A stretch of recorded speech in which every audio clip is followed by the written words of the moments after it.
Hello and welcome to something just a little bit different. The first ever Esports archery tournament. I'm Karim Bashir, and joining me, a superstar from the esports world, it is Harry Thomas. Harry, look, let's start really quickly. What are we about to see? Witnessing history, I suppose, technically, so to speak. Basically, with Tic Tac Bow, it's going to be noughts and crosses, virtual archery coming together as one, and we're going to see how these players transition across. So noughts and crosses, something that everybody understands, but just a little bit different with this archery tournament. And we've got some very special athletes coming up. International archers who are going to be competing at the very first Hyundai Archery World Cup of the new season in 2023. Let's throw straight to Lucy O'Sullivan in the venue. And welcome to Archery's first ever live esports competition. We're in Antalya for the start of the international season, but the archers we have competing this evening won't have bows in their hands. Instead, they'll be using their mobile phones and the brand new game Tic Tac Bow. It's not just bragging rights on offer, but one of our lucky contenders will be Tic Tac Bowing their way all the way to Singapore and the Olympic Esports Finals. So let's meet them.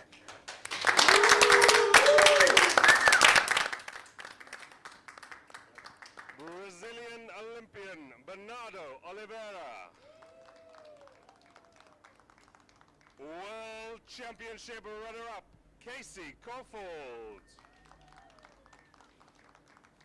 World number one, Gibson. World number 4, Jaatma. World number 1, Marcus D'Almeida.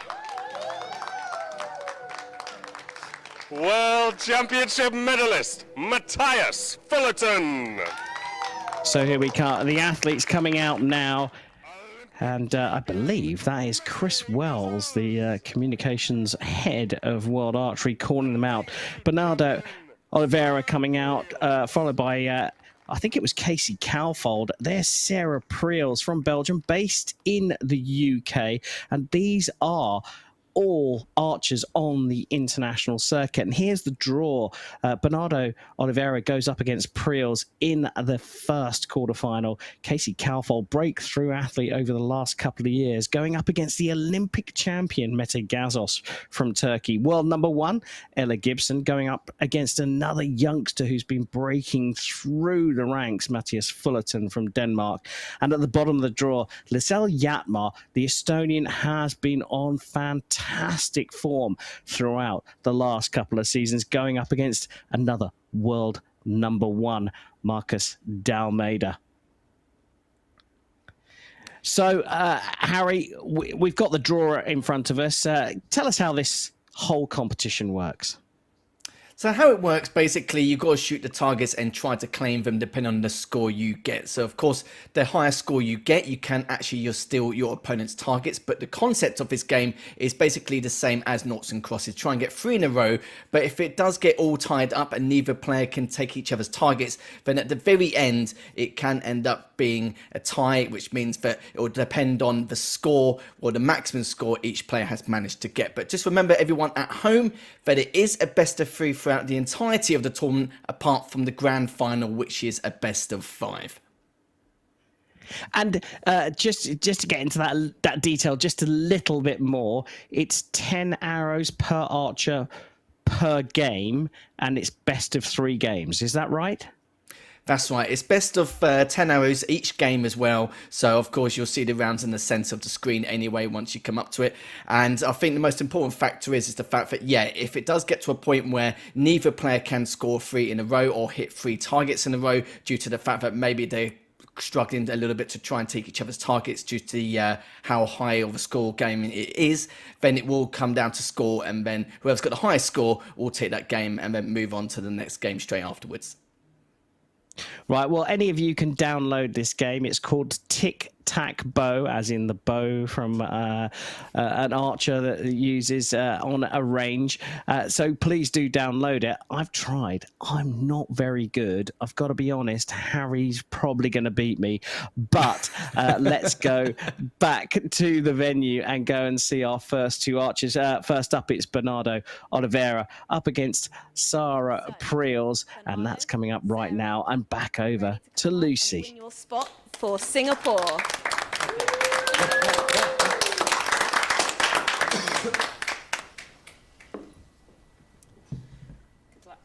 Good luck. Shoot well. I'm nervous.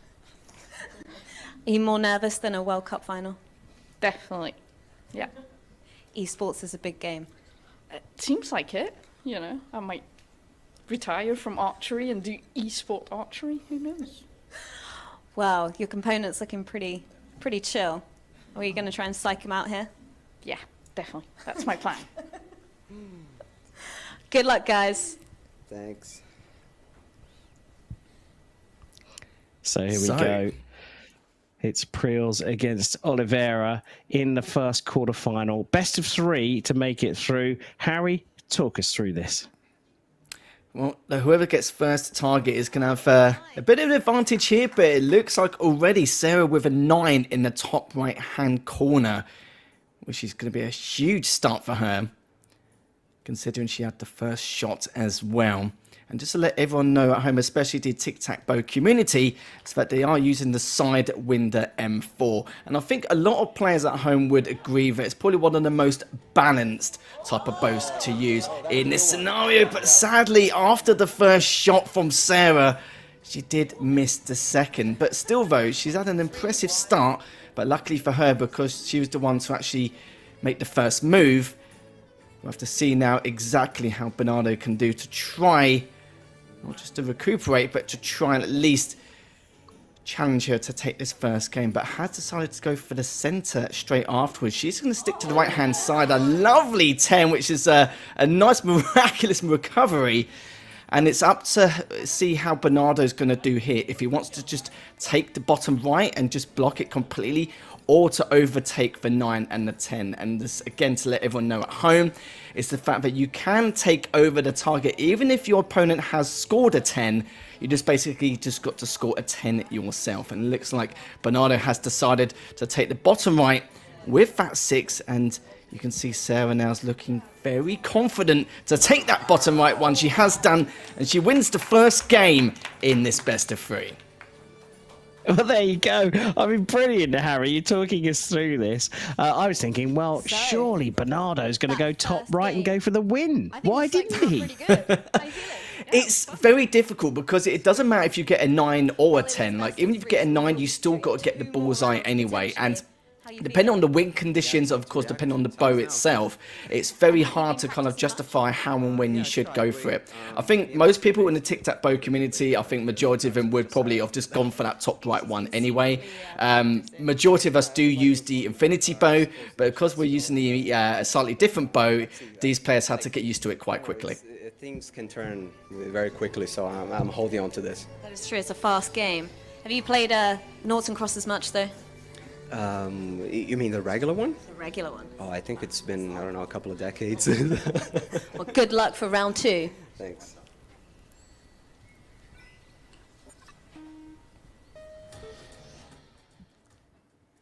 Well, Bernardo Oliveira there saying that he hasn't played the regular game of noughts and crosses for a while, but it's just a little bit more than the tactics, right?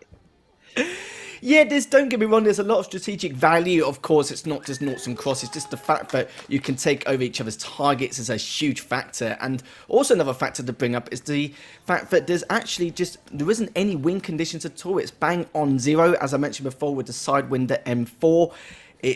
you can have up to a level 7 of wind resistance, so it does depend on which arena you are on, so there's a chance you may only have 0 or 1 in terms of that wind resistance there. But Sarah already off to a very good start with that 7 and 8 on the right hand side. But it's going to get tricky for Bernardo though. You can either block the bottom right hand side, but if she goes for the center straight afterwards, it does mean she has 2 choices in order to secure this game number 2. So it looks like he does manage to get the bottom right hand corner target here, but the problem is it is a low score, so this will give Sarah the opportunity to win this first match, and she has done with a lovely 9 in that bottom right hand side. A great but convincing victory there from Sarah. You're one step closer to A Singapore. How do you feel? 2-0 victory for Priels. Let's hear what she Can we has to do it like say. that tomorrow? That'd be great. So the World Cup's no longer. We're just going to be doing this esports. Yeah, it's more fun. You know, less tiring. I'm up for it. Well, you get to sit on the winner's couch, and I'm so sorry, but it's the loser's couch for you, and you're not going to be going to Singapore. Yeah, well, sorry to hear that, but Sarah, you know, it seemed effortless, and well, I tried my best, and yeah, that's it. You're going to have to start practicing. Yeah, I gotta practice more. Well done, great shooting, and yeah, hopefully this, you know, just broke the nerves a little bit ahead of the World Cup, and yeah. Hopefully the Rio Archery will do me better. Well, good luck, and head over to the loser's couch. Yeah, that's it, thanks. All right. Which couch is which?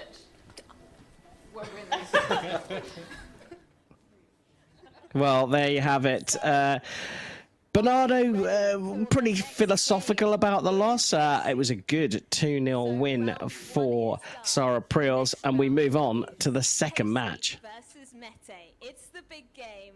We think Mete has been practicing quite a lot, so give it up to our next 2 competitors.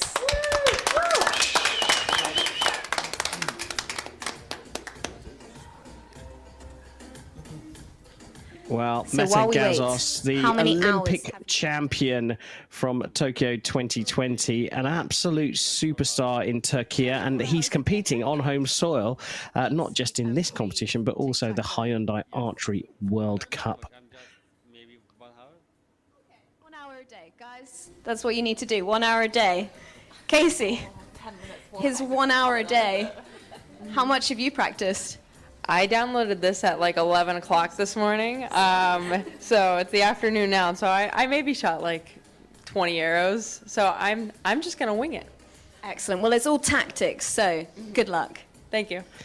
Casey Kaufhold has climbed up into the world top 5. I mean, she is an absolute superstar, a youngster in the making here, going up against the Olympic champion, both in their young 20s. So even though Kaufhold has said that she only downloaded the game a little bit earlier on today, Harry, do you think this is going to be quite a tight one?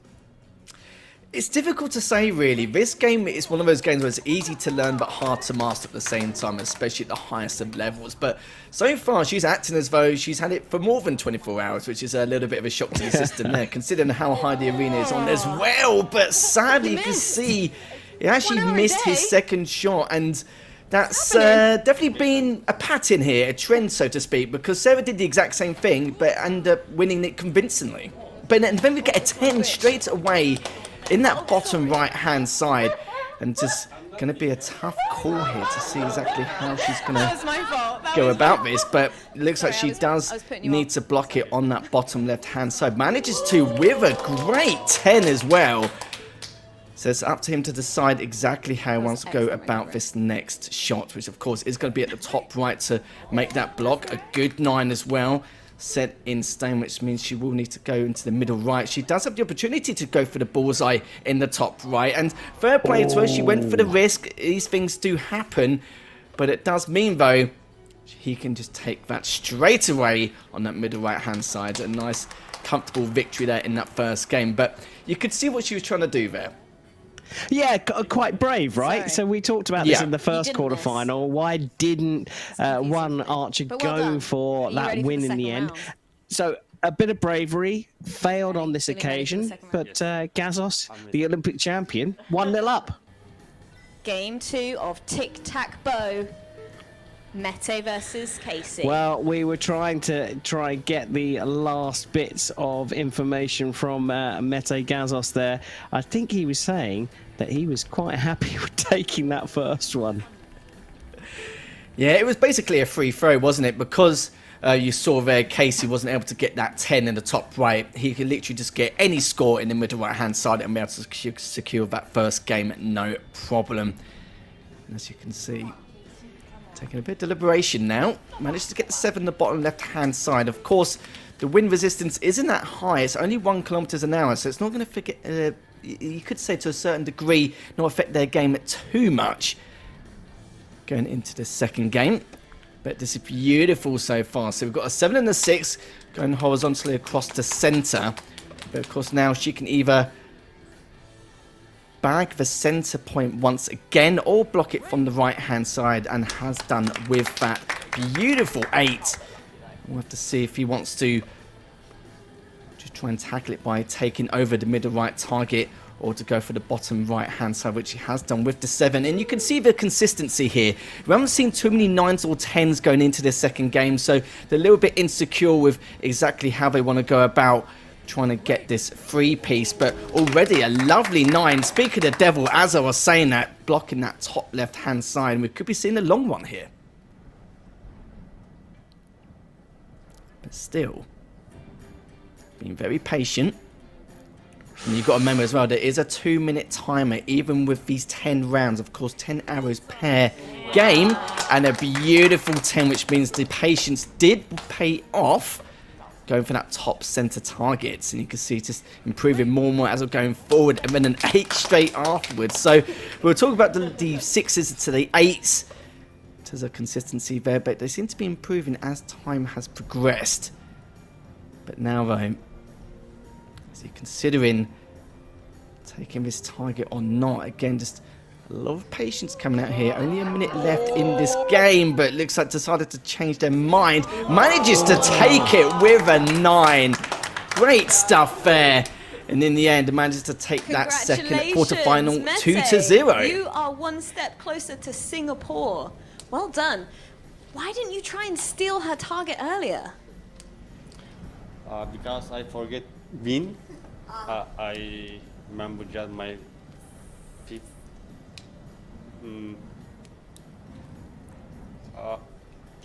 Because I shot four time 7, 6, 7, 7. It was a windy day. Yes. Too windy. Yes. And I mean, you had to deal with the wind. Sorry, I think he's a really good opponent. Yeah, I'm gonna blame it. My bow wasn't tuned. That's what it was. Yeah, between that and the wind, it was everywhere. I mean, we are on level 8, and you have pretty decent equipment on this, but Yeah, it's we'll cool. We'll go with the bow wasn't tuned. Okay. not for your the bow wasn't tuned for your fingers. Yeah, it definitely wasn't my fault. I was making good shots. I don't know what happened. Well, congratulations, and you get to sit on the loser's couch. Can't wait. Thank you.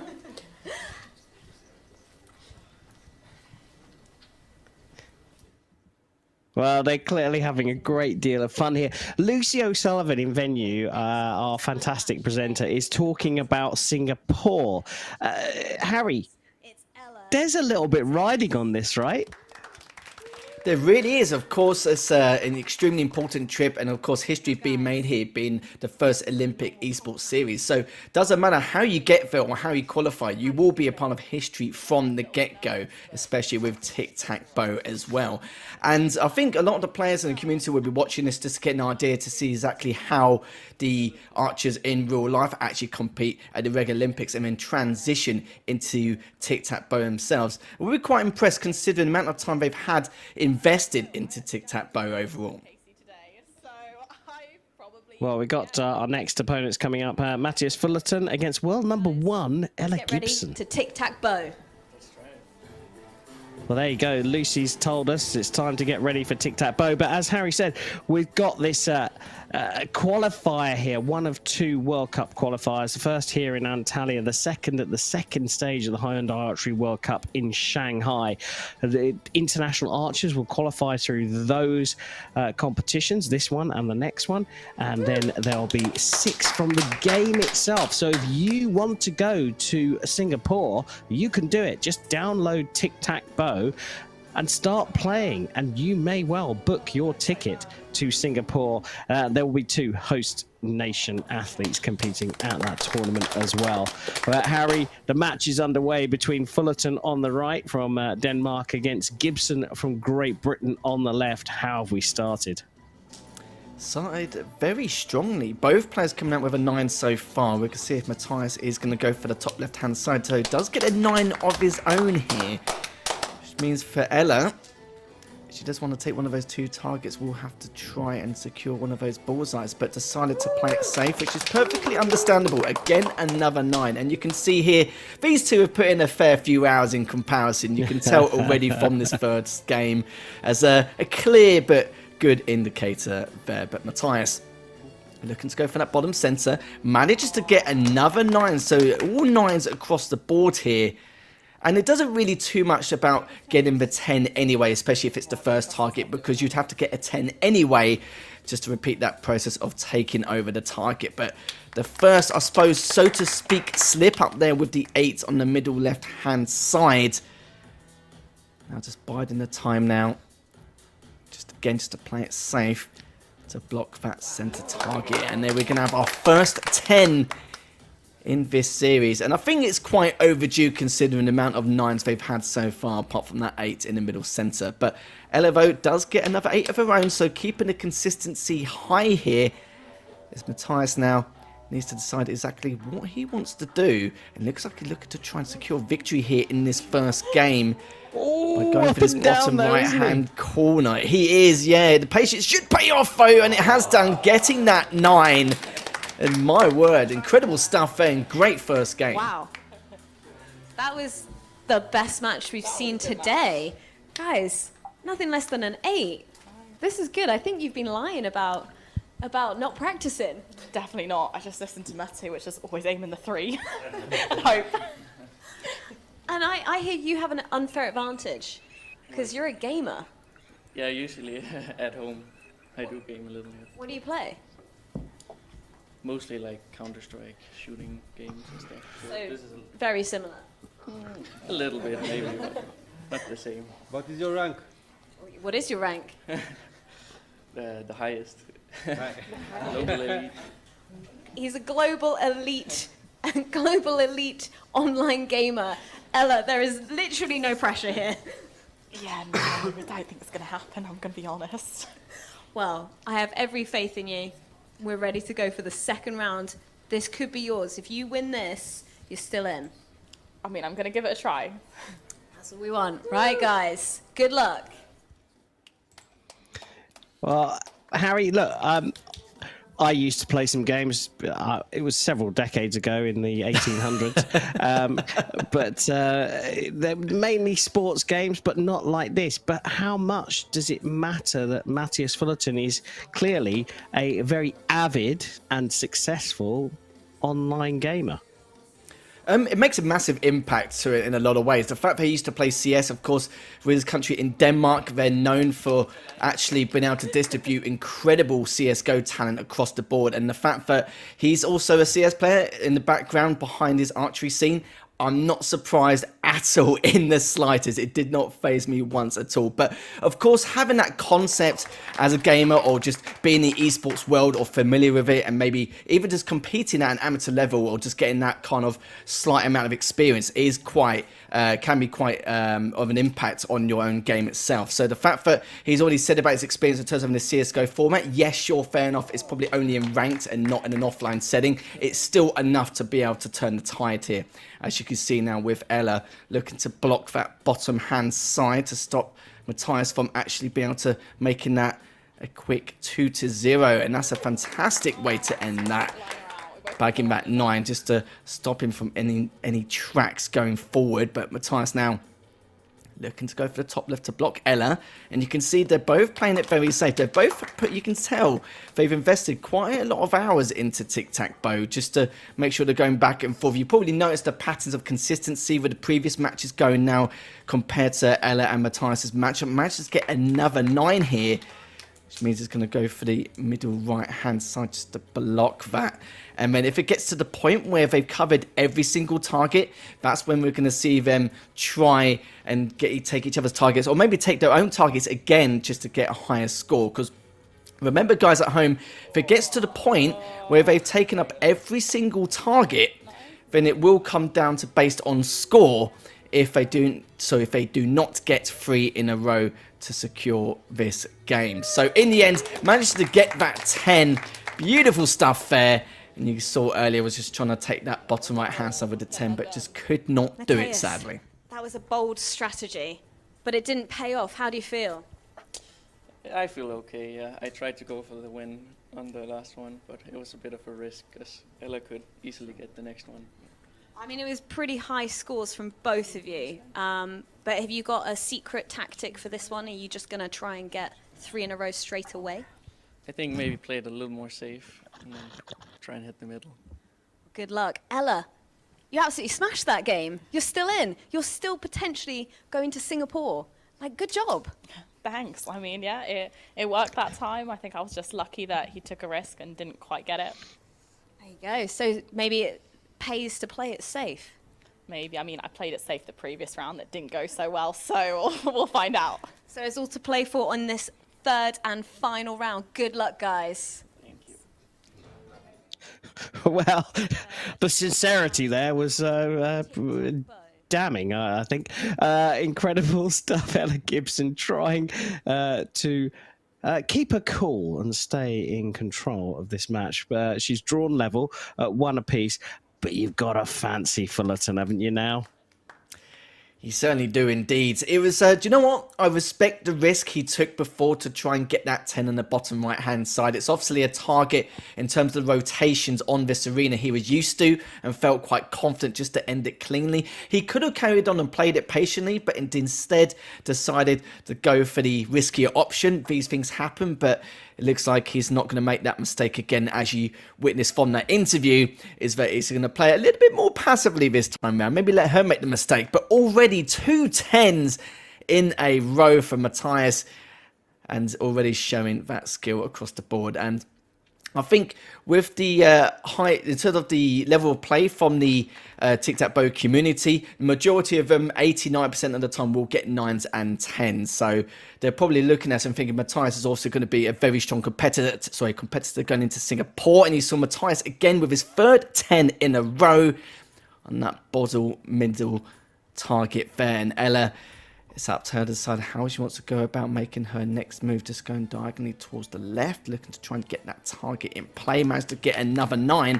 But as I mentioned before, as long as you get a 9 or a 10, it shouldn't be too bad, because at the end of the day, you need to get a 10 in order to take over that target by any means with those 2 numbers. And Matthias, 4th 10 in a row. We've seen nothing like this so far today until this 3rd quarterfinal. And Ella is probably sweating a little bit here. It's been consistent with the 9 so far, but at some stage, she wants to take over one of these targets, and a beautiful 10 to stop that running from Matthias. And you can see now going for that last target in the bottom right. And this is something we've not actually seen yet so far. So we've got to remember, everyone at home, going for the bottom right, Harry? He looks like he was planning to, but instead he is going to go for the centre target. Manages to get it with that 9. Ooh, now this is shaping up. It is indeed. The only problem is now that target's been taken over, it's increased to 70 metres, which is why you've seen Ella's score drop so low, because it's a lot harder of a target to hit. Of course, a little bit further away, and it will affect that with the wind conditions as well. And it's up to Matthias now to secure this bottom right hand side. He gets to 5, only barely, you're right there, but in the end manages to secure it. Of course, maybe a little bit more practice with the further meters away, but still good series nonetheless. Tic Tac Bow we've seen today. You were so close. I know. We moved back to 70 and I just had no idea where to aim. Apparently the wrong place. Have you ever shot 70, you know, with your actual bow? Yeah, in 1440, so I've done that before, yeah. Oh, but, I mean, hats off to him. I mean, Definitely. this was a really close match, guys. I'm sorry, Ella, but for the first time, you're going to have to sit on the loser's couch.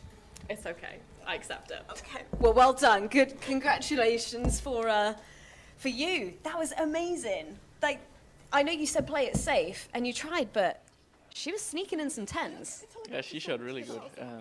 I was surprised how high level it was. And then on the last one, we both, I think, missed that it moved out to 70 meters and didn't aim off. So, but I'm glad I got it by a millimeter.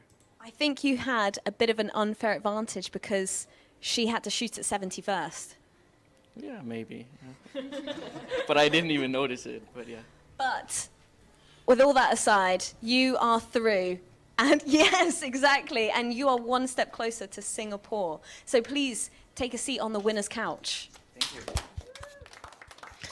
Well, there we have it. Matthias Fullerton, a gamer in his spare time. It clearly paid off. But Ella Gibson gave him a little bit of a run for his money in that one, and certainly looked like she was well up for it. We've got one more quarterfinals come. Lizelle Jaatma from Estonia, breakthrough athlete, going up against another world #1 from Brazil, Marcus D'Almeida. And let's see how this is going to unfold compared to what we witnessed in that spicy third quarterfinal, which was extremely high level. Not definitely what I anticipated, considering the amount of hours they were to invest into Tic Tac Bow. But it looks like we have got underway. We've got a 6 in the top left-hand side. And we'll see if Lizelle can continue with his consistency with that great first shot. Manages to get a 5 in the end. As long as she hit the target. We've seen in those first two quarterfinals where we've seen some players have some incredible first shots and then the second shot just went completely out the window in comparison to what we witnessed before. And that is some great stuff there already for Marcus. A 10 on his second shot and an important 10 as well to block Lizelle from getting any further on that right-hand side. But it looks like he will be going for the centre. And now there's going to be a question of how Marcus wants to go about this. It looks like he will go for the centre, considering the score was only a 2. It's not really too much of a risk, but saying that, though, he misses his target. And I think that just speaks volumes. You can see with his face and how he reacted to that, yeah, just not something you want to do. That was basically a free win for him until that occurred. But you can see again, Lizelle actually going for the target once more, just to basically increase the score. So it means now he has to hit at least a bullseye or a 10, so to speak, in order to control or hit that center point to get that cross-like pattern. But decided to go for the left-hand side instead.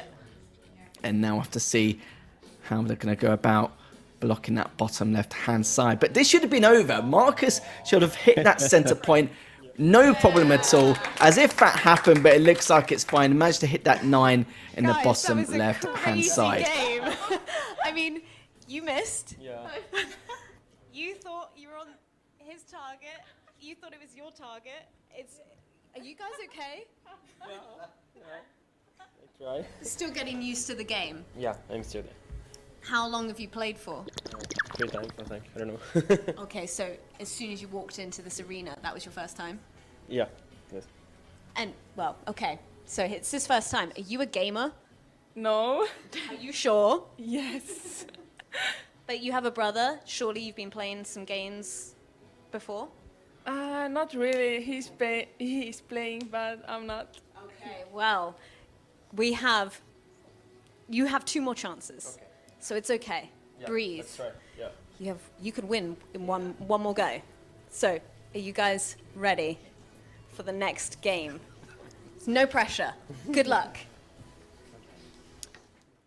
Well, Harry, I'm not sure. I believe Lizelle Jaatma. I mean, these are 2 very high-quality archers, right? They're standing on a range, 70 meters down the line. They're shooting arrows that arc around about 7 to 9 meters from the shooting line all the way down to the end. But they're all perfectionists.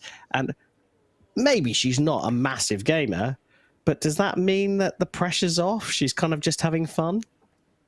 I think for a lot of these players here, it's just manner of fun and just being able to make a experience out of this as well overall. Of course, if you used to be even semi-competitive in esports in general, then it's a nice accolade to have going into this kind of environment. But I don't think in terms of environment matters too much anyway, because as real life archers in the Olympics, they've got the experience. They won't get too nervous in this kind of situation, because of course it can be a massive mental game and with a lot of mental arithmetic involved in comparison what you would get in physical arching. But looking at it so far to see how Marcus is going to go about getting his top left hand side.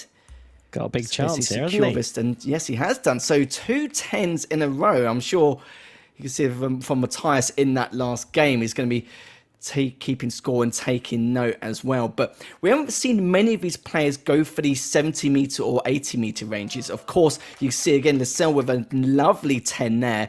And it's going to be quite tough because we haven't seen the boundary of the 70 meter or 80 meters being pushed as of yet. The only way you can move from 60 to 70 or 80 meters is basically taking over your opponent's target. So if you take over that, then of course all the boards and all the targets comes back another 10 meters and vice versa. But you can see they're getting to the swing of it here with a 9 in that top mid center. And it's going to be very tough indeed. It's a decision which a lot of players need to try and perceive quite quickly, but I like that. A very risky play trying to go for that bullseye in the top mid hand side, but instead they've still got to remember there's 2 more targets, and if it does go up to the end of round number 9, then it does mean it will come down to the score rather than who's got 3 in a row. A lovely 9 again coming from the middle right hand side from Lascelles, and we're going to see how Marcus is going to go for that top right, just to of course create that blockade. And now we've got to a point there. Now he's got that 8. It's up to these two to decide which targets they want to use in order to create that 3-piece, either vertically, horizontally, or diagonally, of course, to secure this second game. But don't get me wrong, a lot of times we have seen it go down based on score. And you can see Lascelles there looking to see him actually try and grab that 7. But Marcus now, we're going to see if he can try and finish this off by getting a 10 in that top mid hand side, but sadly doesn't. I think the direction of the targets went and moved the exact same time he fired the bow, which does mean that of course sadly he does miss out on a chance to try and get that valuable 10 around that top middle. But now have to see what Lascelles can do here. Actually manages to get the 9 in the top right hand side. Incredible stuff there to take game number 2 in this 4th quarterfinal. I'm so sorry. That was so close. Yeah. You did so well. This is better. This was better, but it still wasn't enough to beat this tiny woman. Yeah, she's good. She's good. Well, keep practicing and head on over to the loser's couch. I'm so sorry. Thank you, Marcus. Lascelles, that was amazing. Like, I'm pretty sure you've gamed before. This is too good. I mean, yeah, I don't know how that happened. Because, like, I have only played it, like, maybe 20 minutes? Not much. 20 minutes? You sure not for 20 years? Yeah, 20 minutes. Well, you are 1 step closer to Singapore. Please go and join them on the winner's couch. Well done. Well, brave Lucy O'Sullivan there calling Lascelles Jaatma a tiny woman. I think she's done pretty well there. I think she's done pretty well indeed, beating the world #1 Marcus D'Almeida from Brazil. I'm pretty sure Marcus will be disappointed. All archers are perfectionists, but he's going to turn his attention now to the Hyundai Archery World Cup final for real, rather than esports. He's going to be shooting arrows on a 70-meter range. But we've got a lineup of Sarah Priels against Mette Gazoz, Olympic champion against a Belgian that's been around for a long time, who has got serious experience and is clearly having a great deal of fun. That's at the top of the order. And then Matthias Fullerton, an up-and-coming archer on the range, but a gamer, going up against Lascelles Jaatma, who's having a lot of fun. Right, so, Priels, Gazoz, who's your pick? It's a difficult one, but I think out of all 4 players in the semi-finals we've got so far, Matthias has to be the favourite to take it. He's got a massive or a huge high level of consistency across the board, no matter which target. I did see him look a little bit sloppy on the 70-metre range, but then again, he's probably playing on 60 metres so much over the course of his tournament and the process of just practicing in general, that he probably hasn't practiced enough around those 2 different ranges. So I think the only way someone's going to be able to take Matthias down is to take one of his targets straight away, try and make him feel uncomfortable, and then see how it goes from there. Right, Harry, you're a gamer, right? Okay, now you clearly know your esports. And Matthias Fullerton also knows his esports. But Lisel Jaatma, a bit of a banana skin. I don't think she really cares too much. I think she's just having fun. The fact that she's got no pressure on her shoulders, and she's basically explained to everyone here that, you know, she hasn't really played it too much. She's played it for literally 20 minutes. I'm not really too sure about that one, but it seemed like a bit of a surprise there, so to speak. But do you know what? It just shows that she's invested her time well, even if it's just for an hour or two, just getting the grip of things to see exactly how to go about understanding the absolute basics of this game to get by to the highest level. But things like Matthias, though, the only way these players can be able to compete against him is to make him feel uncomfortable. It seems like his weakness is those 70 and 80 meter ranges. And the only thing he can do to come out of that is the fact that if the ranges of the targets come back, if you hit their targets again, it actually goes back to 70 and 60 and so forth. But that's the only weakness I've seen so far. You can see he's been fully adjusted to the 60 meter ranges, but some of these players need to take out his targets early. Well, look, you're a harsh taskmaster, Harry, and I've got to say, but it's time to find out who is going to win those semi-finals. First up, it's Priels against Gazoz, the Olympic champion.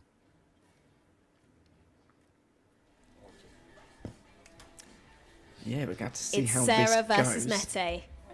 And just Good to let luck. everyone know at home that these players are using the Sidewinder M4, not the Artemis, as what some people may have assumed going into this tournament. So no, as everyone knows, the Sidewinder M4 is basically a bow, probably the most middle grounded weapon in terms of wind resistance, ADS, handling, you name it. I think it's the most middle ground kind of bow to use, even with the attachments and the scopes in play. So as witnessed it so far, 7 in the top left-hand side, a 6 in the centre. With the wind resistance, so there's actually nothing at all. So just a matter of trying to play this as best as possible. It's actually laughing quite there, considering she managed to get that 4 on the middle left-hand side. And I love this already, trying to take him out early. And he does manage to get a 5 on that middle left-hand side. So we haven't seen this too much, but now the targets have fallen back to that 70 meter range. So we'll see how Sarah can deal with these type of shenanigans here. Only gets a 4, but we haven't seen much from the other side here from Mete to see what he can do from a 70 meter range as well. But let's see how well he can perform here. Being very patient, it is going diagonally towards the right here. And with this arena in general, it does rotate round like an octagon. But he does manage to secure that first game in this best of 3 with that target in the middle right-hand side. Mete, that was too easy. No, not too easy, because this is the good map. Targets move so different. Yeah. But you're Olympic champion. Yeah. Do you not think that this has given you an unfair advantage? Yeah, I'm a big champion, but target not move. Oh, okay. That's his excuse. Tough match. Yeah, you stole my target twice. Like, come on, it's not fair. It's tactics. It's a game of tactics. Well, good luck for round 2. Remember, it's the best of 3. Come on, Sarah. Well, there you have it. You heard from both Sarah Priels, who's on the right-hand side, and the yellow T-shirt against the Olympic champion Mete Gazoz. And for those of you who have never met Mete, Mete has Tourette's, and he's very happy to talk about it. He has tics and speech impediments that cause him some issues, but he's quite happy to be an advocate of that particular thing.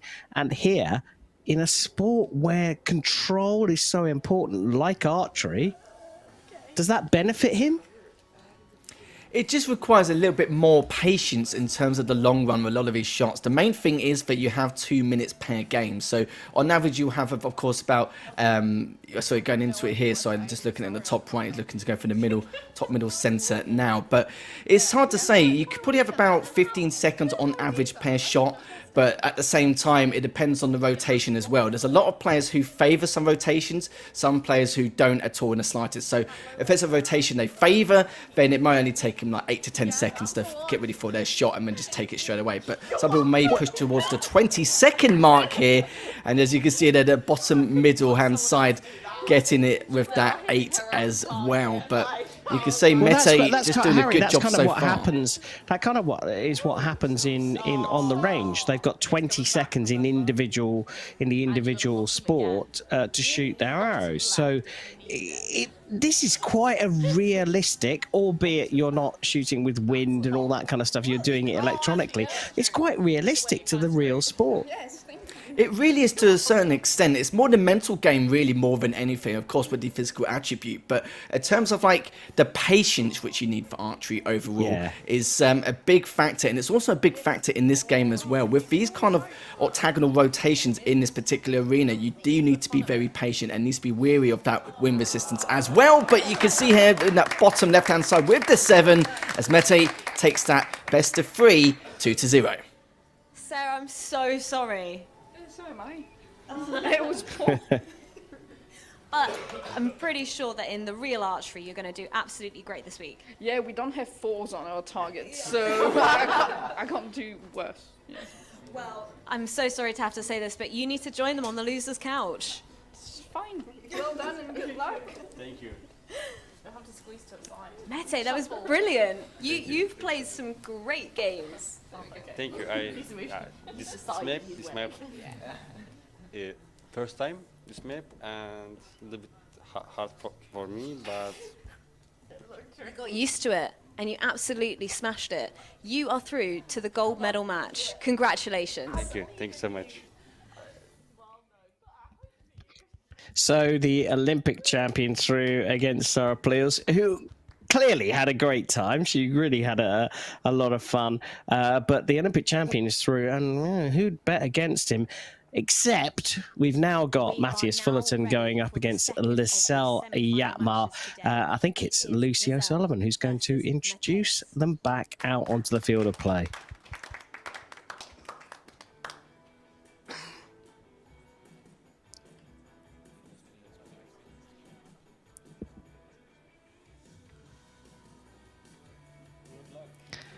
Well, looks like they're ready to go, Harry.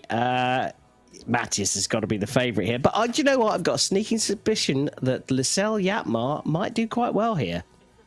She could do indeed. It depends if that 20 minutes invested is actually real or not. It doesn't look like it considering how well she played in the previous quarterfinal, but going to the semi-final now, we'll have to see what she can do. But Matthias was looking extremely strong in that third quarterfinal earlier on, and it was extremely impressive. He does what a lot of the high-tier Tic Tac Bow players normally do, just hit the 9s and 10s consistently across the board, and obviously you saw in one of the games just consistent 10s as well. So he's obviously played this enough to get his bearing straight. The only problem is his weaknesses being that 70-meter, 80-meter kind of boundaries, and if it was me and if I was playing against him, I would try and take his target straight away to try and make him feel uncomfortable. But then again, in position as Lisel so far, she may just try and play it safe here and just take all the targets as required and then maybe go for those back burners in terms of pushing him back to the 70-80 meter ranges. But you see there already a 9 as the first target, and now already Matthias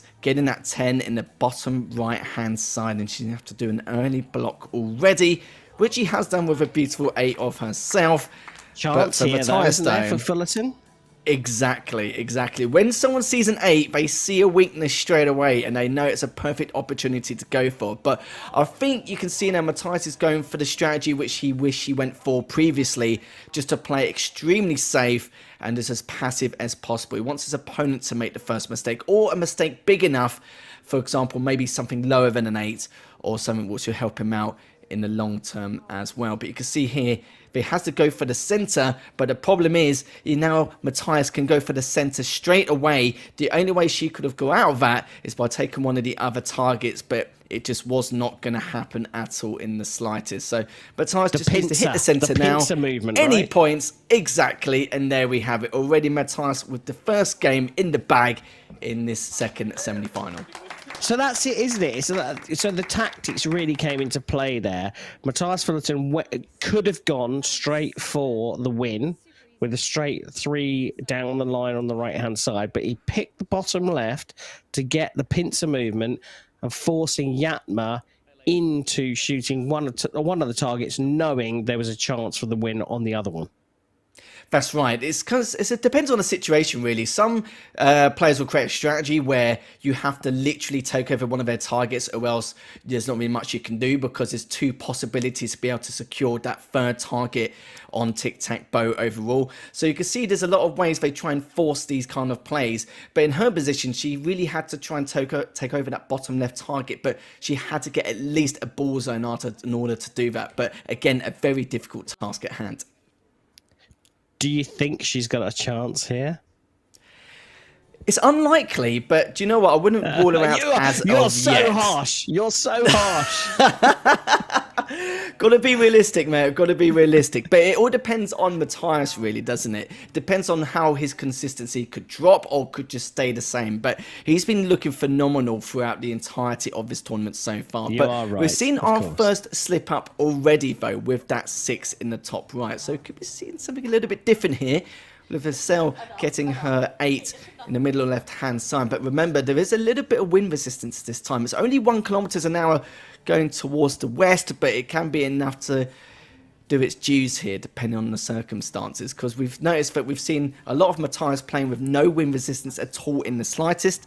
And you can see, again, as I said, that managed to bag that 10 in the bottom right-hand side. And with the side wind at M4 as well, the maximum wind resistance you can get is up to a 7. So with these arenas in particular, I don't think it's going to be very rare to get any kind of wind resistance anyway. Maybe if you get to arena 10, we can have up to 3 kilometers an hour of that wind resistance. But you saw there, Lascelles managed to block that middle right-hand side passage with that 9, and Matthias now needs to decide what he wants to do. And I love this strategy once again. He's looking to go for the bottom left-hand side to secure it, but now looking to go towards the center. And if he does, it means he could go top left or bottom right.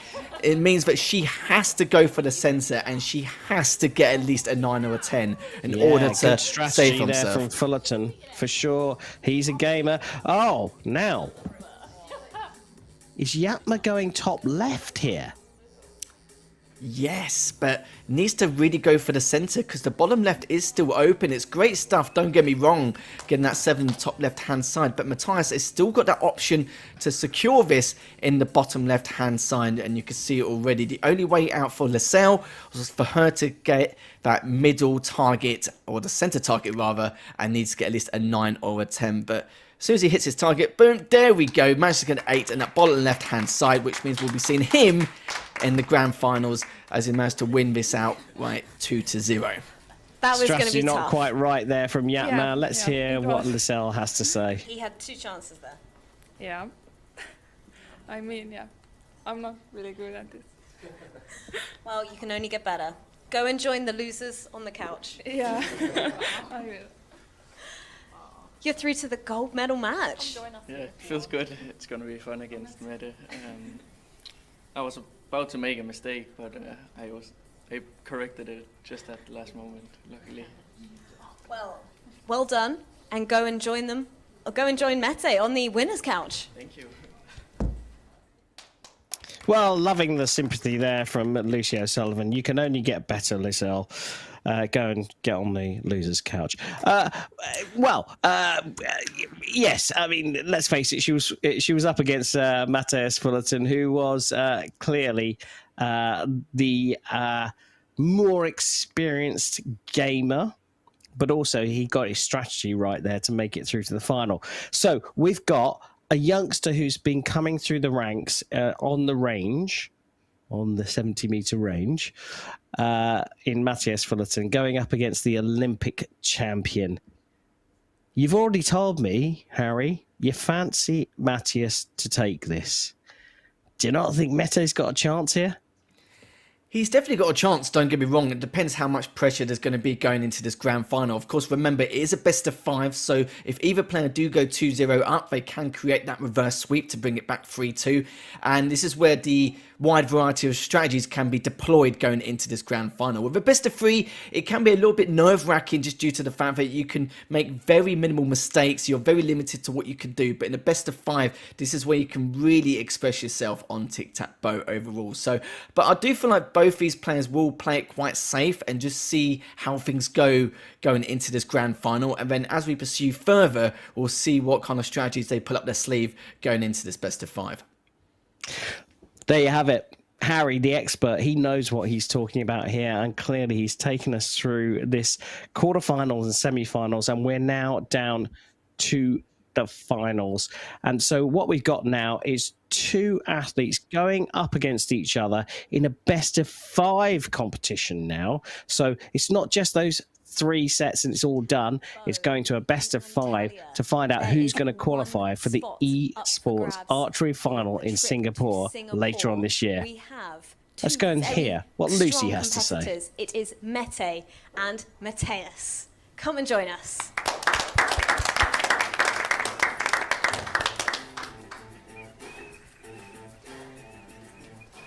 Now, you've had an amazing game. What are your tactics for this? I don't know, because I think map change one more time, and I don't know, I see. Strong words. What's your strategy? Have you seen any weakness in his game? No, he seems to be hitting pretty good, so I think taking my time and just make sure I hit just a little bit better. And we'll see. I think it's going to be a very good match. Well, good luck, guys. The gold medal match, it's all yours. Remember, boys, it's the best of 5. Well, here we go. Best of 5, Harry. I think you're probably right in favouring Mete, but let's have a bit of fun. I'm going to put a euro on Mete, the Olympic champion, winning this one. Are you going to shake my hand on this one? I'll see if I can, but the only problem is every time I do this, is I always do it the wrong way. Every single time without fail. Let's just we'll go just do for it a like thumbs that. up. It'd be a lot better. Let's just do a thumbs up. Yeah, there you go. So Gazoz, the Olympic champion, going against Matthias Fullerton from Denmark. This for a place in the Esports Olympic final. Yeah, we'll see how this goes already. As Mete now does manage to get another 9 in the middle right-hand side. So he did get only a 7 in the centre. So Matthias may just capitalise on this. And this is Arena 10. This is one of the hardest arenas to go for. The wind directions in terms of wind resistance is fine, but we may see a lot more wind now because, as I mentioned before, going up to Arena 10, the wind can be quite brutal. Even with the side wind, it can put it up to about 3 or 4 kilometres an hour. And you can see this time around it's actually 0, which is quite shocking considering. As now we're going to see exactly how Mete is going to try and contribute to this next target. Of course, he was trying to go towards the centre horizontally. Matthias managed to block that with a 10, but now he's got a 9 of his own in that top left-hand side. So Matthias, of course, needs to, I would probably say, go for at least a 9 or a 10 in that bottom right-hand side to stay a chance to keep himself in this matchup, in case Mete decides to take a massive risk and be able to take it to the bottom right. And he actually hits a 9, which was crucial at that point. And I think at some stage we're going to see some of those 70 to 80 metre targets spring to mind. And we've seen that Matthias, it's been a little bit weak in terms of his scoring there, but we'll see if Mete can do anything different here going forward. But Matthias, top middle now. You can see exactly what scoring he's going to get. Again, we're probably looking at least an 8 or a 9 bare minimum in order to push Mete back. And actually gets a 10, so great way to hit that previous target. But Mete now, it's going to be quite tough for him. He's going to hit the bottom left target anyway, or he can take a massive risk. It depends at this stage if you want to go for this based on scoring or if you want to go for 3 in a row overall. And some players do like to take it quite risky. as he does go for that top right-hand side. Sadly, he only hits an 8. And you've got to remember, for everyone at home, that if a target is a 9, for example, and you hit a 9 yourself, you will not be classed as taking over that target. You need to hit at least one better, unless you get the bullseye here. And looking at the bottom left-hand side, managed to get a 10. Speaking of the devil, managed to bag that. So we're in round number 6. So it's getting close to the point now where it's a possibility where it could come down to based on points and scoring. As the target now just approaching that bottom left-hand side. And I think it may have gone horizontally to the right as he fired that shot, but it seems like that wasn't the case. As now each of these players have either a choice, either go for their own targets and try and get a higher score, or try and go for 3 in a row. But I think these two players are quite eager to make this a spicy matchup and try and overtake each other's targets. As now Matthias just biding his time, manages to get it, gets that center target. Great stuff from him, and it was definitely a challenge, so it's definitely not as predictable as we may not have expected it here. Yeah, that was brilliant.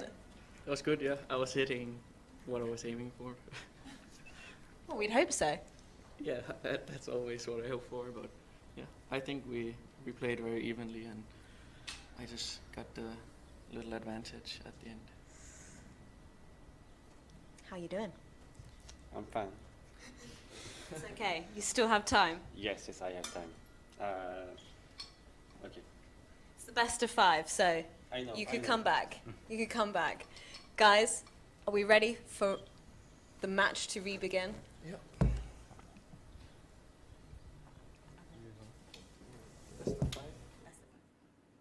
Are we ready for the match to re-begin? I think we are. Yes. So Harry, explain what happened there. So the no straight wins there. So how did Matthias win that one? So he won that one due to the fact that every target had been taken from both players, but neither player was able to get 3 in a row. So either 2 outcomes of that is either it'll come on total score from all the targets added up, or if either player does somehow overtake their target during the later stages of the match and get 3 in a row. And it gets to a point where if both players have hit a 9 or 10 in almost every single target, it normally comes down to the point where one of these players will eventually get 3 in a row. Just a matter of patience and which rotation they go for. As you can see already, Matthias already going for that center target and actually got only a 5. And that's due to the fact that the wind resistance now, it's about 2 kilometers going towards the west. And this is where things are going to get a little bit tricky and a little bit spicier here going into this matchup. Oh, you predicted it right. A 5 followed by a 4 there. They've been used to the 0 wind resistance the entire time, and I think obviously it's quite hard to get out of that bad habit of being used to 0 resistance to now 2 kilometers an hour, and now it's where things get a little bit unstable for both of these players, and it could be a chance for Mete here to try and take over Matthias in terms of this game and then make it 1 apiece in this best of 5. You can see already he needs to go for the bottom center, and it's risky. The fact that you've got a lot more wind resistance to deal with, the fact that now that the rotations are different, Arena 10 can be extremely difficult if you're not too familiar with this arena in general, but we'll have to see how things go. But again, being extremely patient, goes for the center, bags it with an 8. Lovely stuff there. Now forcing Fullerton to block the bottom left, I should say. Yes, he certainly will, but do remember though that it's a 70-meter target this time around, not going to be as easy. We can see if he able to get it, and that's an impressive score of 7 just to be able to block that. But we'll have to see if Meta now can try and either go for a riskier option. He's quite tempted here. He's going to go for it, but it's not going to pay dividends here. It's going to be a 4 on that bottom left-hand side, and you can see there that it was a massive risk to take, but at the end of the day, sometimes you've got to take some of those risks in order to pursue yourself further in this grand final. And it's like I said before, it's a best of 5. Of course, if it was a best of 3, I'm not too sure he would have taken that risk, but he seemed quite sure of himself. Do you not think, though, that this gives, now that Fullerton's gone bottom right and they missed it, it gives Gazoz another chance at that bottom left?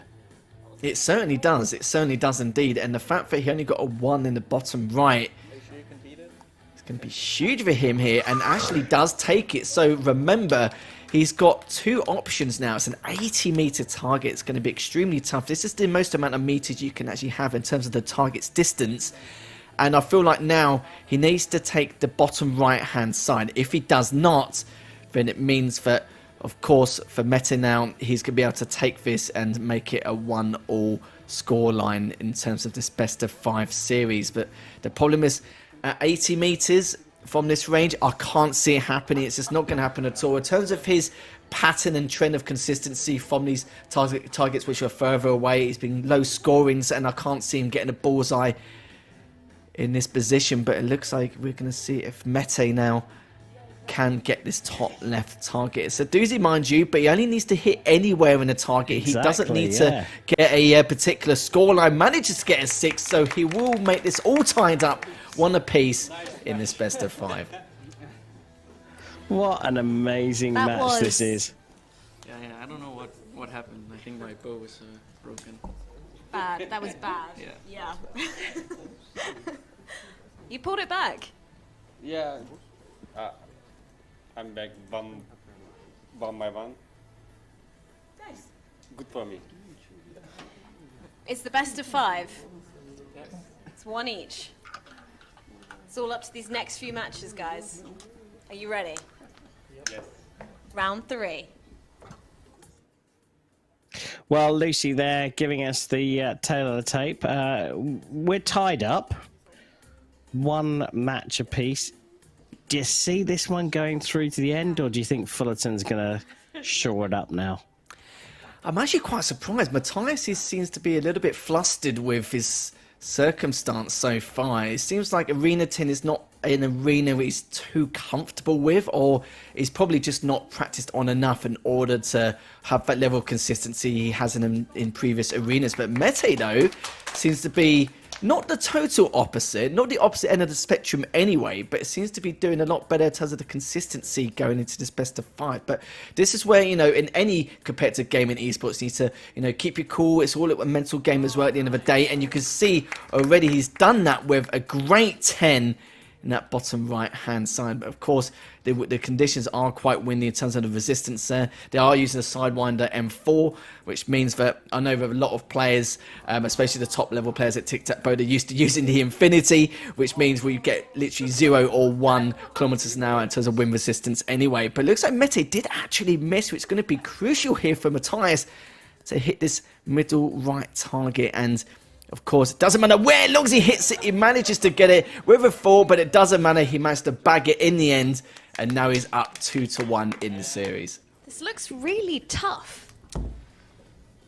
I shot 4. And It was weird tactics. You went for his target, even though there was one in the middle. Yeah, because I think I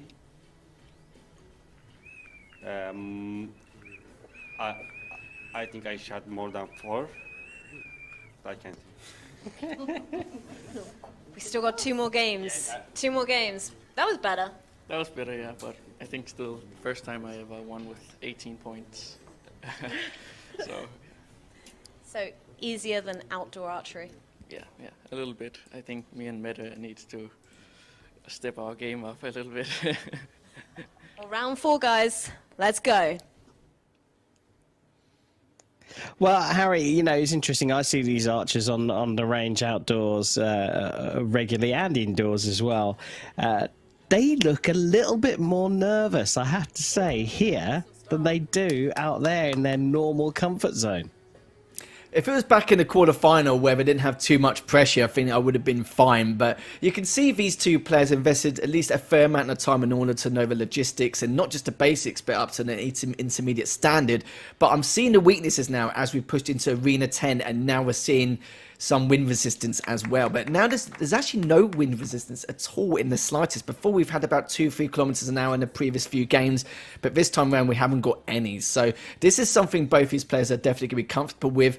if they're comfortable with this arena in particular in terms of the target's rotation, that's going to be another story in itself. And you can see Mete now does get the top and the middle center targets already. Matthias, of course, has got a choice to either retake that center target or to go for the bottom middle, but it looks like he is going to play it safe. And I know that a lot of players out there would be quite keen. As soon as they see an 8 or below, they'll be itching to try and overtake one of these targets and push those targets back to the 17-meter range. But we'll see what Matthias can do here. Looking to take the bottom middle hand side just to make sure that Mete doesn't get obviously a clean or easy victory in this fourth game. Does manage to get Still a 7. a chance here, right? Still a chance.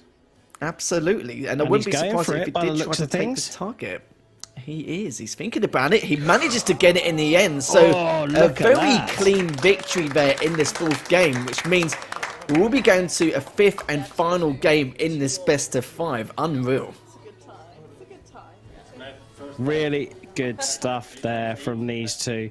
I mean, look, it's really tied up between them. Let's hear what Lucy has to say to Mete. Let's go. Let's go. That's fighting talk. Are you scared? No. Super scared, yeah. I'm excited for the tiebreaker now. I wish we could do like a shoot-off, 1 arrow. We'll see.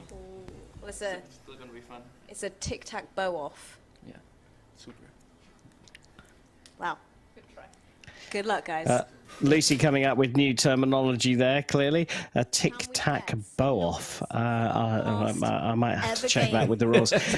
Listen, before we get into this final game, I was going to say end or set, but I think it's called a game. If you want to follow the amazing Harry Thomas, go to lethal_HT on Twitter and Instagram. Is that where we can follow you? Yeah, those are the two main places I normally unwind. So yeah, those are the 2 platforms I'll be on. And if you want to follow World Archery, well, it's all pretty simple. Follow World Archery on Instagram, Twitter, YouTube, TikTok, Twitch, all those other things. I don't know about these things. Harry, back to you. Thank you very much indeed. As we mentioned, this is a best of 5, 2-all. This is exactly what we wanted, wasn't it, in a best of 5, in a grand final, going to the final game. And already, we did see that first crucial miss, but both players have gone for the top right-hand side. As you can see, it's just been taken over. So again, going back to Arena 10, now got that 70-meter target to try and secure. And he manages to, with that 9... Matthias is going to be pretty pleased with that, considering the circumstances. And again, no win resistance. We have to see how Mete is going to do now. He's going to try and secure that top left-hand side. What scoring he's going to get, that's going to be another story. So we're going to find out exactly how he's going to battle it. A lot more patience this time around, as we've witnessed in comparison. Managed to get an 8 and around the top middle, which is still pretty good considering.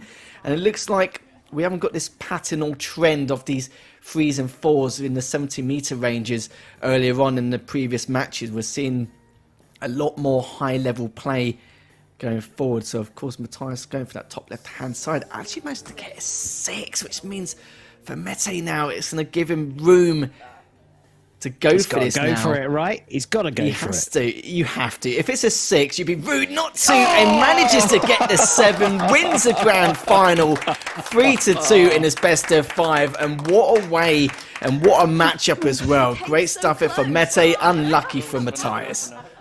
I had a lot of fun, so yeah. Will you be recommending Tic Tac Bow to your friends? Yeah, of course.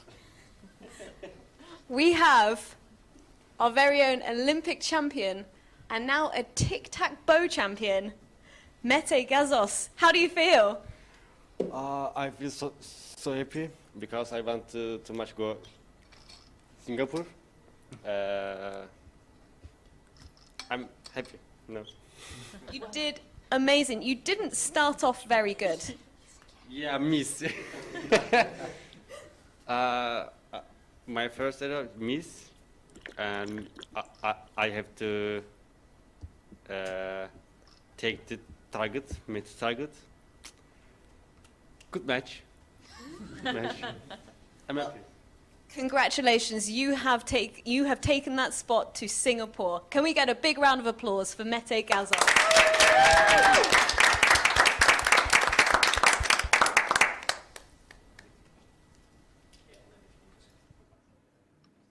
Well, Teşekkür ederim, Mete Gazoz. Thank you very much for the amazing performance, and he's done it here and made it through the first qualifier. Lucy's got more to say, I think.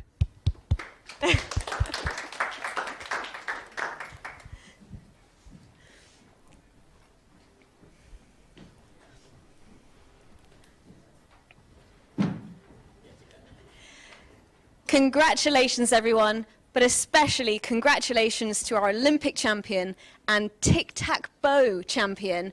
You've won yourself a space to Singapore. Thank you.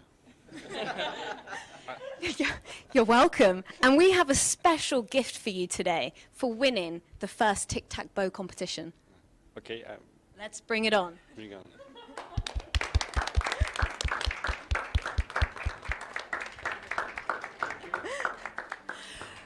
From all of us here, thank you for joining in, and we'll see you at the next competition. Well, fascinating end to that. I mean, these archers are getting prepared for the Hyundai Archery World Cup opener of the season, 1 of 4, as they start to prepare for qualification for Paris 2024. So they were having a bit of fun tonight, but we had a bit of fun, didn't we, Harry? That was great. That was a really interesting introduction to Tic Tac Bow, one of only 11 Olympic sports that are taking part in the Esports Olympic Championships in Singapore. Yeah, I think the concept of today is just to see how well or how good some of these archers are in the Olympics going into or transitioning into the Esports Olympic series. And some of them did really well considering the amount of time that they've invested into Tic Tac Bow.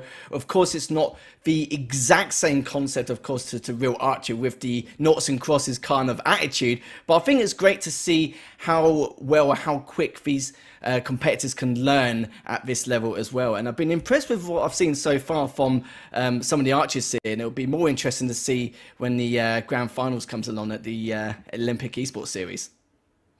Yeah, fantastic stuff. And that's the first of 2 qualifiers for the, I don't want to say the real archers, for the archers that compete on the open range. We'll have a second qualifier in Shanghai where a second athlete will qualify for this. And then there'll be another bunch of athletes that will qualify. So last question, are you going to try and qualify through the app? It's a good question, mate. It's a good question. I might give it a try. And see what happens. Of course, do have to work around my schedule to see what I can do, but it is definitely worth it as well. And I think not just myself, but I think everyone at home needs to give this a try as well. There's a lot of mechanics to it which can really expand the skill ceiling, and you should not knock it. Try it once and see what you think. Absolutely not. Looks like great fun. I've had a little go. I wasn't very good. I might have a little practice. The next qualifier for the archers on the world circuit will be in Shanghai. But the next live coverage we've got is coming from the Hyundai Archery World Cup season opener in Antalya. Thanks to you, Harry, and thanks to all of you for watching. We'll see you next time.